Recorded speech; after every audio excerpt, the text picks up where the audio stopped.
Bienvenidos a El Portal, un pasaje hacia un lugar para los que creen que es posible estar mejor, para quienes quieren saber más sobre los misterios de la mente, para aquellos que sienten que la vida es más que la normalidad, aquellos que desean ser auténticos, para quienes sueñan con otras realidades, para los que saben que no están solos en su búsqueda, y para quienes actúan para transformarse a sí mismos.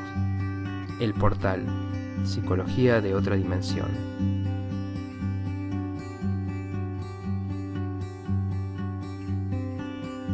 Hola, ¿cómo están? Les doy la bienvenida al primer programa del podcast El Portal. Yo soy el licenciado Matías Martín, soy psicólogo. Titulé a este primer episodio ¿Qué significa ser uno mismo? Sin duda es una propuesta ambiciosa, ya que hablamos de una idea muy usada, pero muchas veces de forma abstracta, sin tener claro qué se quiere decir con esto. Hablamos de pensar si el ser humano tiene algo propio de cada individuo, algo que en el encuentro con su medio y su cultura va entrando en tensión por ver qué tanto se puede manifestar. Esta idea nos puede servir para entender cómo a veces se vive sin saber muy bien al servicio de quién se está viviendo. Pero permítanme primero hacer una breve presentación de mí mismo, para que nos vayamos conociendo. Hace 20 años que estoy en el campo de la psicología, y durante esos años me formé tanto en psicologías más tradicionales, como son la psicoanalítica, la sistémica, de las que casi todos han escuchado nombrar, como en distintas corrientes de la psicología, algunas llamadas alternativas, que abordan tanto el trabajo con grupos, comunitario, como aquellas que estudian las tradiciones milenarias, como por ejemplo pueden ser el budismo, el taoísmo, el chamanismo, buscando también comprender cuáles son los sistemas de evolución de cada una de esas corrientes. Esta búsqueda me lleva por caminos que sigo recorriendo, y que tiene que ver con responder a preguntas atemporales, que siempre se han hecho los seres humanos. ¿Por qué sufrimos? ¿Cómo podemos encontrar la salud y el bienestar? ¿Cómo podemos estar bien tanto como individuos, así como grupos? En los diferentes capítulos de este podcast vamos a ir abordando estas preguntas, pero basándonos siempre en que este conocimiento tiene que servir para mejorar la vida cotidiana, que no puede ser solamente algo abstracto o un ejercicio de pensamiento. Está pensado para aquellas personas que quieren ser libres dentro de un sistema que considero está enfermo y que hace muy poco para ayudar a las personas a que eleven su conciencia de sí mismos, del mundo, que está basado en otros valores muy diferentes de los de el autoconocimiento. Vivimos en una profunda inconsciencia y eso se puede ver en la violencia, el sufrimiento, el odio, la enfermedad y el conflicto que nos rodea todos los días. Esto lo podemos ver tanto leyendo noticias como en cualquier conversación con una persona y preguntándole cómo está su vida y la de quienes lo rodean. Como especie avanzamos mucho en campos como la tecnología, la mejora en el acceso a recursos, pero aún no sabemos lo que es vivir sin infelicidad. En eso es difícil encontrar a quien no esté de acuerdo. Y desde esta mirada entiendo que la psicología puede aportar mucho para entender cómo podemos estar mejor, cómo el ser humano apaga su sensibilidad natural, su amor por el otro, su creatividad, y lo termina cambiando por un malestar generalizado, un sobrevivir como sea, una carrera desesperada por alguna satisfacción temporaria. Las personas tenemos diferentes intereses, orientaciones, capacidades. Esto lo podemos ver ya desde muy chicos. Algunos son aventureros, curiosos, analíticos, otros rebeldes, otros son artistas. En mi caso, por ejemplo, desde muy temprano tuve esa sensibilidad con el sufrimiento de las personas. Era algo que me afectaba, me movilizaba y lo notaba. Era una sensación de que algo no estaba bien con la forma en la que se vivía. Aunque no pudiera saber qué, eso es lo que sentía. Entonces me generaba un interés y atención especial por observar a las personas. Entonces lo primero que me llamó la atención fue ese sufrimiento que veía, tanto en los adultos como en los niños. pero pareciera que sentían una obligación por aparentar, por ocultar ese sufrimiento, necesidad de mostrar que estaban bien, de mostrarse fuertes.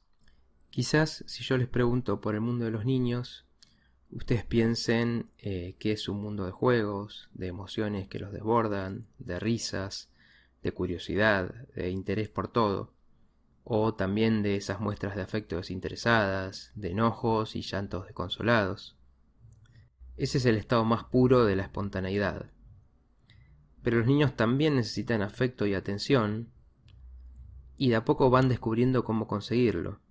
Primero de los padres, pero luego, cuando van compartiendo espacios con sus pares, con los compañeros y compañeras de juegos, del barrio o de la escuela, empieza a formarse otra cosa, una búsqueda de formar la identidad de uno que depende mucho de cómo los demás te ven, que empieza en la niñez, se refuerza mucho en la adolescencia y de alguna forma continúa toda la vida.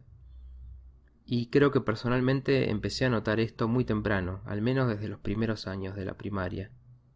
Notaba en mis compañeros esa necesidad de mostrarse ante los otros. Me parecía que todos estaban buscando el afecto de los demás, pero como que rápidamente confundían el ser admirado con el ser amado. Como si lograr que te admiren, que te feliciten, significara lo mismo que te quieran y que te acepten. Seguramente todos recordamos que en esas épocas los chicos se pelean por quién tiene la mejor cartuchera o el mejor juguete o una mochila o alguna ropa que los haga diferenciarse de los demás. O también alargando sus hazañas, las hazañas que se pueden tener en tercer grado seguramente, pero vistas como hazañas al fin y tratando de mostrar siempre que eso es único y es mejor en cada uno. Quizás se esté buscando la pregunta en qué cada uno es único, especial. También notaba en ese momento grandes injusticias. Me parecía que todo aquel que no encajaba en lo que era esperado era discriminado, burlado, apartado, por su cuerpo, por no ser un buen deportista, por su forma de hablar, por su forma de vestir. Estaban los ganadores y los perdedores dentro de esto, los que eran aceptados y los que eran excluidos, y que tenían que sentir vergüenza por lo que eran. Creo que los dos aprendieron la lección equivocada, porque unos tenían que aparentar para ser queridos, mientras que los otros aprendían a odiarse a sí mismos porque los demás los rechazaban. Pareciera como que la angustia es tan grande que hay que encontrar a quien apuntar como el perdedor del juego. El que no logra ajustarse a la norma, aunque lo intente, es señalado y atacado. Y yo me preguntaba, ¿por qué tanta crueldad?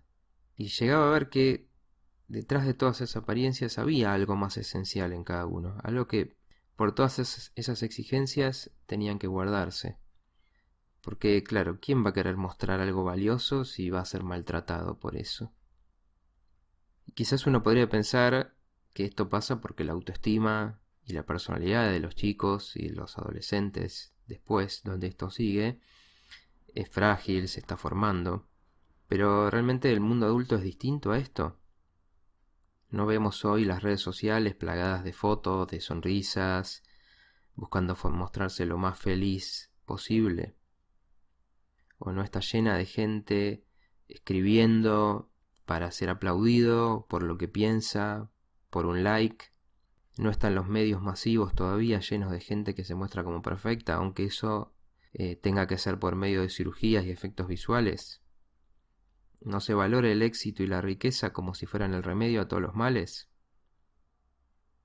Está la gente que quiere mostrarse perfecta físicamente, algo que afecta mucho más a las mujeres, con la tiranía de lo estético, o los que quieren destacarse por su personalidad, por sus logros, por su dinero, siempre teniendo que mostrar lo que se tiene.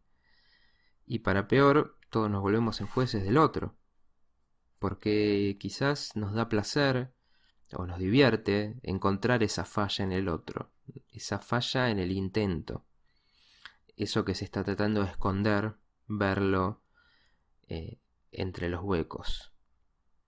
¿No da la sensación todo esto de que hay algo demasiado artificial? ¿De que nos estamos alejando de algo? ¿Por qué cuesta tanto ser auténtico? la psicología se encarga de hacerse esas preguntas.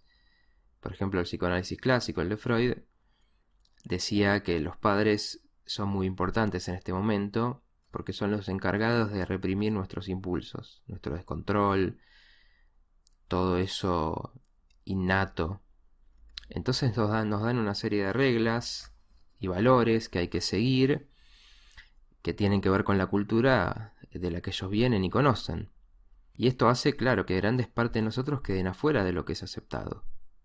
Porque lo que no encaja en la mirada de una época tiene que quedar afuera.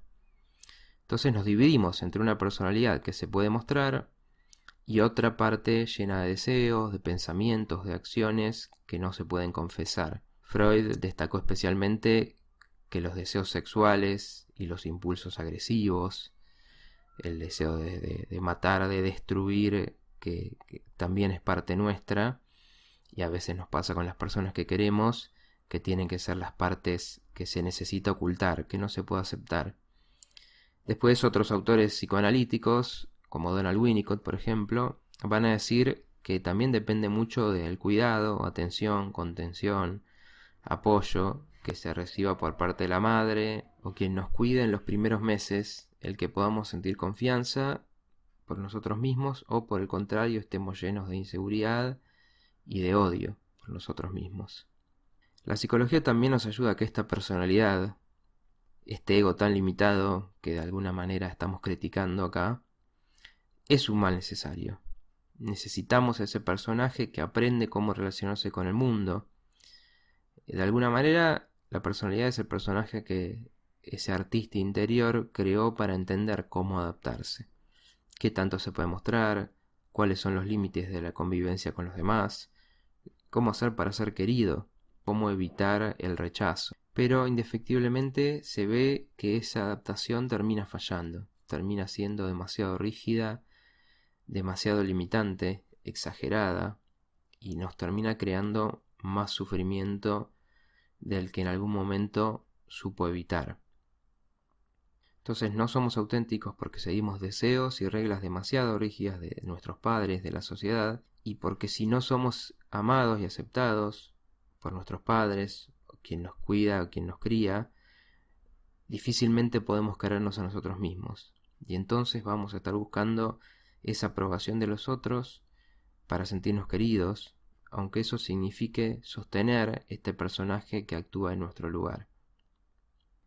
Ahí es donde fui descubriendo en mi recorrido que la psicología puede ayudar, y en especial la psicoterapia, que es la parte terapéutica de la psicología, porque al menos como yo lo entiendo, es ese arte de rescatar de todo ese aprendizaje, de esas experiencias traumáticas que nos generaron miedo, los deseos, las virtudes, los defectos, los sueños, las particularidades de cada persona. El arte de aflojar ese personaje lo más posible. La psicoterapia es ese trabajo, donde encontramos cómo adaptarnos al mundo, pero queriéndonos más, buscando qué nos hace diferentes. ¿Y qué es ser auténtico? ¿No? Esa es la gran pregunta. Quizás puede verse fácilmente en algunas situaciones. Por ejemplo, muchas personas tienen dificultad para tomar distancia de sus padres, para irse de la casa, para dejar de trabajar junto a ellos. Por un lado está el miedo a tener que valerse por uno mismo, el miedo a tener que mostrarse ya sin esa protección. Y por otro lado se siente que los padres nos necesitan, y se siente culpa por todo lo que ellos nos dieron. Seguir los deseos propios, en ese caso, es sentir que se está traicionando todo ese afecto y todo ese amor. Y en ese quedarse, en ese lugar, sea físico o sea psicológico, se está dejando de estudiar, de hacer trabajos, de formar parejas, de formar amistades, de hacer viajes que te alejarían de ese núcleo familiar. Se está dejando una parte de sí mismo para mantenerse como parte de otro, para sostener a otro, para mantener una dependencia mutua. Entonces, lo auténtico para una persona en esa situación está en explorar qué desea hacer realmente. Y eso puede llevarlo por otros caminos. Ser auténtico es hacer algo que sentís, aunque los demás te digan que está mal, que es tonto, que es ridículo. Es cuando te dicen quédate en ese trabajo que tenés, que ganas bien, pero vos querés hacer algo que te gusta, algo que realmente te apasiona. O cuando te dicen ya estás grande para estudiar, o estás grande para reírte de esa forma, o para bailar, o para moverte de esa manera, o para pensar de esa forma. O cuando te dicen ¿para qué vas a hacer eso? ¿Para qué sirve? Pensando que todo lo que se hace en la vida tiene que ser para ganar plata y para cosas que la sociedad valora. Ser auténtico es creer en uno mismo ante la opinión de los demás.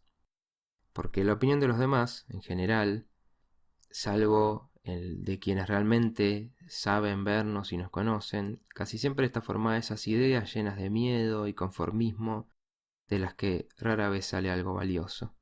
Están hechas de puras reglas rígidas y sabe muy poco de la creatividad. Y no se puede ser auténtico si no se es creativo. Todas las personas que influyeron en el mundo, en cosas grandes o en cosas pequeñas, ya sea mejorando su ambiente, su espacio, su trabajo o el mundo en general, ya sea cambiando lo que está, cambiando la sociedad, cambiando su tiempo, o cambiando su familia, su pareja, su barrio. Cada una de esas personas se rebeló. Porque se puede crear un estilo musical nuevo si se escucha la opinión de quienes están aferrando a lo anterior, o se puede inventar algo haciéndole caso a los que dicen que es imposible hacer algo diferente. Creo que no. Pero no hay que engañarse. El ser auténtico no es algo que se consigue de un día para el otro. Quienes los prometen no solo mienten, sino que están queriendo hacerle trampa a la vida. Porque vivimos en un mundo donde tenemos que convivir, tenemos que ser parte de algo más grande que cada uno de nosotros. No se puede vivir en soledad o en aislamiento absoluto. Pero tampoco se puede permitir que ese deseo de pertenecer, ese miedo de ser excluido, esa culpa, haga que nos olvidemos de explorar qué hay en cada uno y de actuar en consecuencia. Ese proceso de ser uno mismo se parece más a ir sacando capas de lo que nos pusieron y nos pusimos encima cada vez que nos damos cuenta de que ya no necesitamos esa parte. Es el ir perdiendo el miedo con la experiencia, el miedo de intentar, el miedo de escucharse, el miedo de arriesgarse. Y estoy convencido, porque así lo he visto innumerables veces, que el que está en ese proceso de encontrarse a sí mismo empieza a influir en el mundo de formas más novedosas, más sanas. Si uno no sabe quién es y qué quiere, si uno se desprecia a sí mismo, busca a quien atacar, en quien descargar su odio, su frustración. Está más enojado, genera relaciones abusivas o ventajeras, porque ante la confusión el usar al otro para calmar angustias es una de las salidas más comunes. Se expresa fácil para hacerse adicto o obsesionarse con cosas a las que va a buscar aunque los demás salgan lastimados. Pero también se hace más difícil expresar afecto, abrirse, escuchar al otro, dar apoyo, estar cuando el otro te necesita. En cambio, quien está encaminado es más feliz, es más creativo, es más capaz de sentir placer y de compartir. Y un mundo con tanto sufrimiento necesita más personas que puedan hacer esto. Estos programas que vamos a ir presentando tienen como objetivo ayudar a entender quiénes somos, por qué y cómo enfermamos, qué nos limita, cómo nos afecta el mundo en que vivimos y cuáles son nuestros verdaderos potenciales. Las formas son muchas. Provienen de la psicología tradicional, alternativa. La psicología no es una, sino son muchas, con distintas miradas, con distintas técnicas, pero también de las filosofías orientales, occidentales, del arte, de las ciencias, de la historia, porque todas ellas son formas de entendernos y de descubrirnos. Porque ese conocimiento es un portal que cuando se cruza inaugura una nueva forma de ver la vida. Les agradezco por haberme acompañado hoy en esta escucha, espero sus comentarios y opiniones, realmente las voy a valorar. Pueden contactarme en mi página matiasmartin.com, donde pueden dejarme mensajes y pueden encontrar más información, distintos artículos y también mis redes sociales. Les recuerdo que soy el licenciado Matías Martín y hablo para las personas únicas y para lo único en cada persona. Hasta luego.